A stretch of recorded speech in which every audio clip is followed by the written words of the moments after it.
I spent $200,000. Kenny, who didn't even attend my mother's funeral, had unexpectedly flown abroad.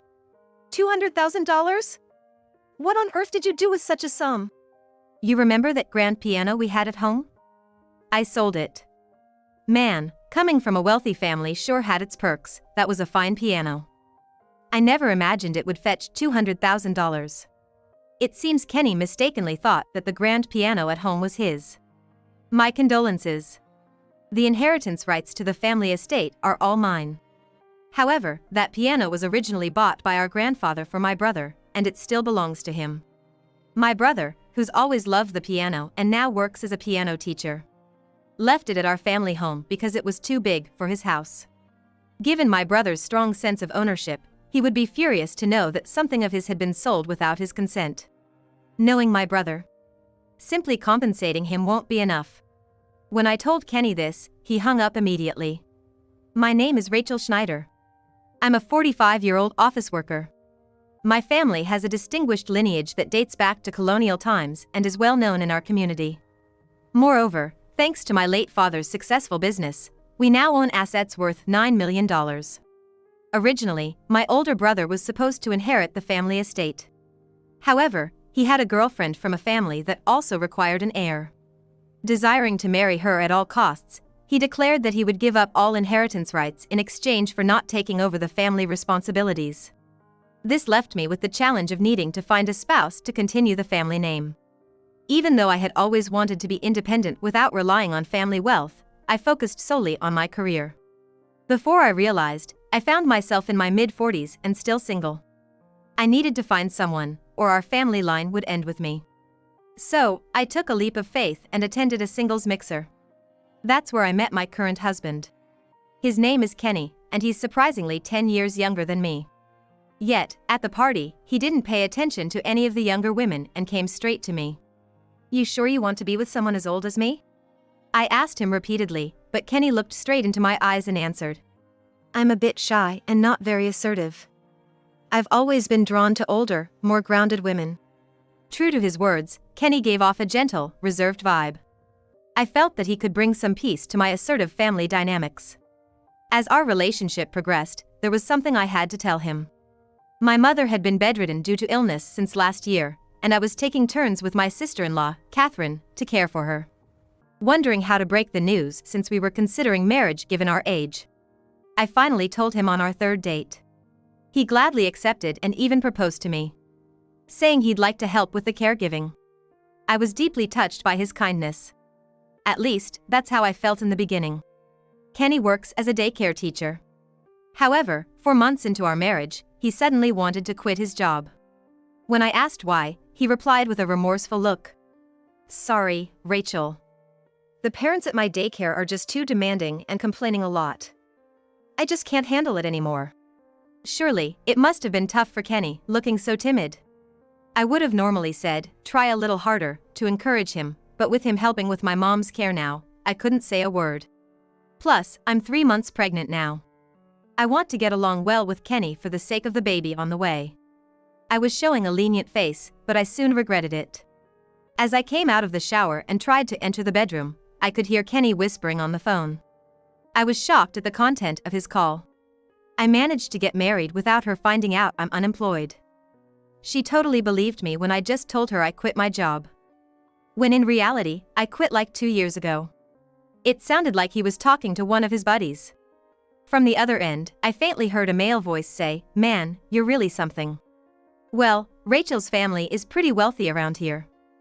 I thought I hit the jackpot when I saw her at that dating event. But then again, given her age, I was probably the only one to approach her. I felt deceived. Was the gentle Kenny I knew all just an act? I wanted to confront him immediately, but thinking of the baby, I couldn't utter a word. Knowing Kenny's true intentions, I lost confidence in our future. Today, Catherine will be taking care of my mom until 5 p.m., and then I'll take over. I was pondering whether I should confide in someone about Kenny. That's when my brother's wife, Catherine, spoke to me. "Rachel, you look down. If something's troubling you, please share it with me." She's such a kind person. Having taken care of her own mom for years, she's really good with mine too. I opened up to her about Kenny. She listened intently to my story.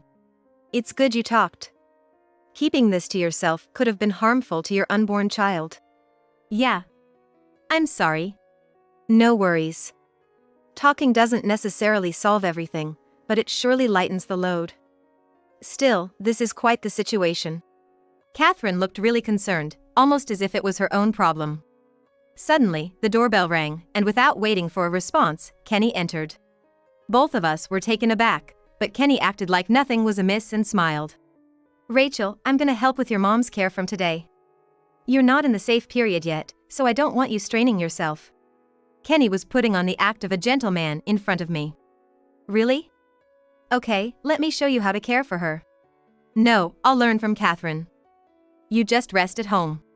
Well, my brother's coming home early today, so we won't need her help.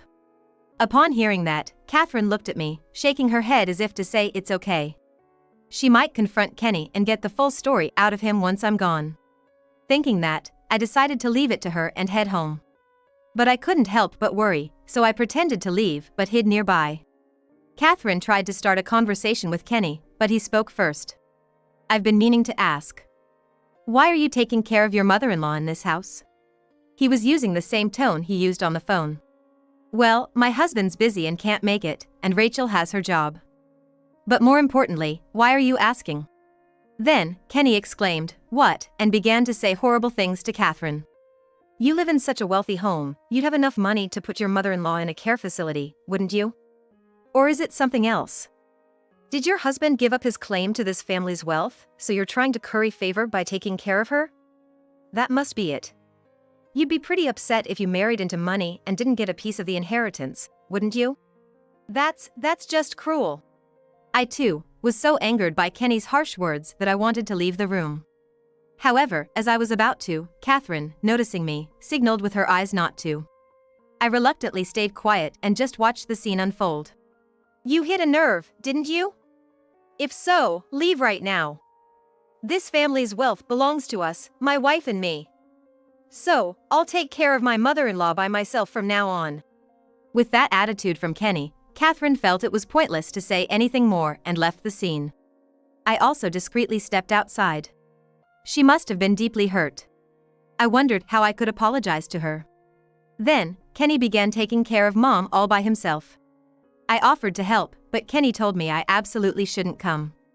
He just explained the basics of caregiving. However, his careless caregiving had tragic consequences, and our mother passed away. The funeral was held at a church where generations of our family had been buried. However, from the day Mom passed away, Kenny disappeared. I tried to figure out where he might have gone, but with funeral preparations and other arrangements, I was too occupied. Relatives and neighbors seemed puzzled by Kenny's absence. Catherine, crying in front of the altar, apologized for entrusting Kenny with the caregiving. I approached the distraught Catherine and tried to console her. Catherine, please don't be so hard on yourself. It's our fault, not yours. No, Rachel, it's not your fault. But where on earth is that man? I wanted to give him a piece of my mind today, and he vanishes just as Mom passes away. Exactly. And wasn't Kenny often out even while he was supposed to be caring for Mom? Where was he going? Yes, according to neighbors, Kenny frequently left the house. He was out so often it didn't seem like he was caregiving at all, more like he was just bumming around. Also, they mentioned a large truck had come by once. What was that truck about? I was curious, but with the funeral going on, I didn't bring it up to anyone. The funeral ended, and even after 3 days, Kenny hadn't returned. Then, I got a call on my cell from Kenny. Hey! Rachel? I'm currently at a luxury hotel in Europe, the kind I saw on a travel show. Kenny's carefree voice came through. What? Kenny, you skipped Mom's funeral and you're doing what now? As I angrily yelled, an unexpected answer came from Kenny. I spent $200,000. $200,000? Where'd you get that kind of money? Remember the grand piano at our family home? I sold it. Man, it was a good one. Who would have thought it'd go for $200,000? Turns out, Kenny had sold the family's grand piano and was using that money to travel around Europe. That piano, which Mom said was a family heirloom, was indeed worth around $200,000. Apparently, the hotels Kenny booked were all quite luxurious, and he had quickly spent all the money. I never dreamt Kenny would do something like this while supposed to be taking care of Mom. Our family home had tight security, but with family, it's a different story. The truck that had been at our home must have been there to transport the piano. Why on earth are you doing something so selfish? The whole family was worried about you since you weren't at the funeral. Well, you know, when you have a kid, you won't have much free time anymore. You have a job, so I guess I gotta be the stay-at-home dad. I was flabbergasted by Kenny's words, forgetting my anger. It's good that he wants to take on child-rearing, but he seems intent on leeching off of me. Moreover, it appears Kenny mistakenly thought that grand piano was mine. I confronted Kenny, who had unknowingly sold the grand piano and splurged with the money, with the words, "My condolences." "Huh? What do you mean by that?" With Kenny responding in a dumbfounded voice, I explained the details about the grand piano. That piano originally belonged to my grandfather, who bought it for my brother. So, the current owner is still my brother. Oh, is that so? You scared me there. It'll be fine if I just apologize to your brother later, right? Kenny seemed to lack any guilt about selling someone else's belongings. Well, Kenny has only met my brother at our wedding, so it's understandable he's unaware of my brother's intimidating nature. My brother works as a piano teacher. Ever since he was a child, he loved the piano. He pleaded with our grandfather to buy that specific piano. Though currently, there isn't space in his house for it, which is why it's at our parents'. Yet, he's still the owner.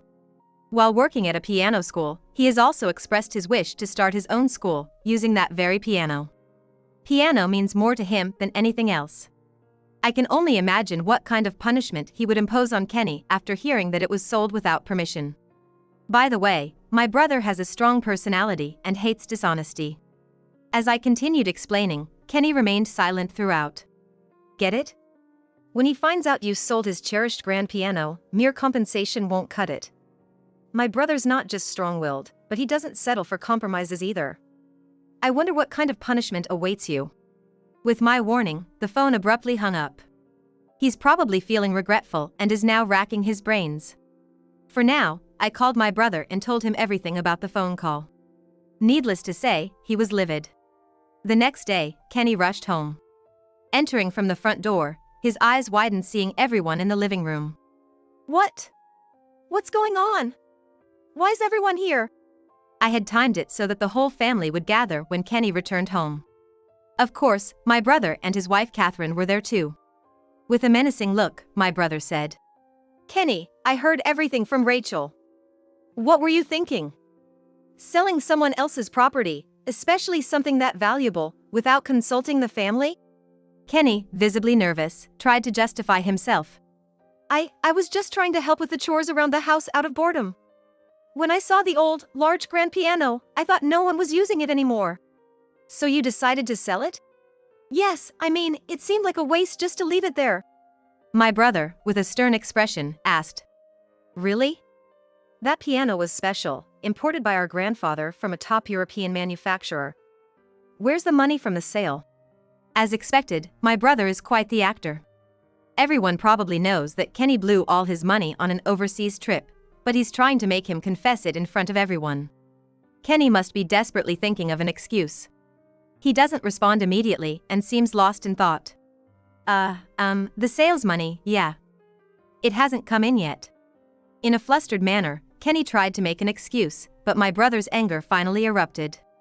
You're lying. Just how rotten are you? For starters, what's with those souvenirs from Europe in that huge suitcase? Kenny acted as if he'd been struck by lightning, closing his eyes and shrinking back. I'm sorry. I used up all the money. Hearing Kenny's words, all the relatives began murmuring. Everyone knows the value of that grand piano. Everyone was shocked that he could spend $200,000 on just one overseas trip. My brother, looking down at Kenny, lifted his chin with his hand, making eye contact and said, "I think you already know from Rachel, but that piano was mine. Now that it's gone, you're gonna pay back every single penny. If you can't, I'm gonna sue you for theft. You okay with that?" My brother was confronting Kenny with immense intensity. He almost seemed like a mob boss. Normally, this would just be a family dispute, not something to sue over. But my brother is probably intimidating Kenny, who's clueless about the law. Just as my brother expected, Kenny lost his voice and started sweating profusely. Then, with a frightened voice, he looked at me. Rachel, please, help me. He pleaded in such a pitiful voice. What does he expect me to do? I have nothing to do with this. It's all you're doing. When I shot him down, Kenny began saying something ridiculous. Don't be so cold. I took care of your mom while you were pregnant. I just thought of the trip as a reward for myself after taking care of her. Let's just say we both decided to sell the piano. That way, since we're siblings, it won't be theft, right? What? I was so dumbfounded, I couldn't close my open mouth. The one who came to my rescue was Catherine. Enough is enough. Didn't you tell Rachel not to come for caregiving? You even told me you thought I was just after the inheritance and tried to drive me away. What? Kenny, did you say such awful things to my wife too? Yes. I didn't want to worry you, so I kept quiet. But this man must have been plotting to secretly sell the piano without letting Rachel and me get close to the family home. Catherine's words made sense to me. Recalling that Kenny didn't let me come close to the family home when he said he'd take care of our parents alone, I came to the same conclusion. My brother's anger peaked again. Listen up. The reason my wife took care of Mom was because she didn't want to go to a facility. My wife had experience caring for her own mother, so she kindly agreed to do it for mine. Money is a later issue. First, apologize to my wife right here, right now. While being grabbed by the collar by my brother, Kenny, with tears in his eyes, knelt down in front of Catherine. I'm so sorry, Catherine. Though Kenny apologized for his insulting behavior towards Catherine, all the relatives looked at him with cold eyes. Then, one of the relatives shouted at Kenny. You better pay back the money from the piano sale as soon as possible. We can't have a criminal in the family. It'll tarnish the Schneider's name. Kenny, misunderstanding again, made another odd remark. Right? We can't have a criminal in the family, right, bro? So, let's keep things calm. We'll save money together as a couple and pay back little by little. At Kenny's nonsensical interpretation, even my uncle was left speechless, not knowing how to respond. I felt that no matter what was said, it wouldn't resolve anything. So, I decided to fetch something from my room. Ever since the incident on the phone when Kenny was talking with a friend, I've had the business card of a divorce lawyer ready. Kenny, call this number. I want our relationship to be over. From now on, let's communicate through lawyers. When Kenny saw the business card I thrust at him, his face turned pale. Why? We're about to have a baby, and yet, why are you doing this? At that moment, I told everyone present what Kenny had been talking about with his friend on the phone. Wait, you heard that? It was just a joke. You think that excuse will fly? I've known from the start that you approached me for my inheritance. Everyone around was giving Kenny a cold stare.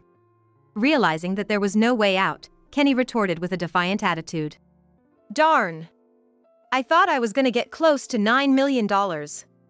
After we got married, I researched how much your mother left you. Everyone was shocked by this sudden change in Kenny, who had always seemed so gentle. Maybe I should have been suspicious of a man I met at a dating event who was 10 years younger. I thought we had married for love, but this hurt me deeply. From now on, Kenny would be a stranger to me and my brother, so naturally, he had to pay back the money from selling the grand piano. Kenny broke down, saying, I can't do that. But all the relatives present would testify against him, so there was no escaping this. However, rest assured, I won't ask for child support. Really? Well, at least I'm grateful for that. In return, Kenny, you'll have nothing to do with this child. This is my child alone. You can't even claim to be its father. I firmly stated, with my hand on my belly. So, I can't even see the child?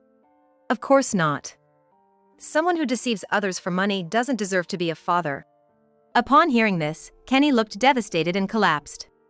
Since the divorce, Kenny had been living in poverty, working live-in jobs. One day, my phone rang, and it was Kenny. I didn't want to have anything to do with him, but he kept calling, so I reluctantly answered. Rachel, please help me. Kenny pleaded in a pitiful voice. He explained that the buyer of the grand piano he sold wanted to return it and get a refund. When Kenny sold the piano, he had said it was in pristine condition. However, there was a large engraving on the back made by my brother claiming ownership. Probably Kenny didn't check the back. He should have gone to a reputable piano buyer who would have checked it thoroughly. Kenny probably sold it through a shady dealer. He was likely lured in by tempting offers like completely free, and now he's facing the consequences. Kenny had to return $200,000 to the buyer. Considering what he owed my brother, it was a substantial amount. Later on, Kenny tried to file for bankruptcy, but my brother and I took legal action and stopped him. Now, Kenny is burdened with even more debt and works day and night doing manual labor.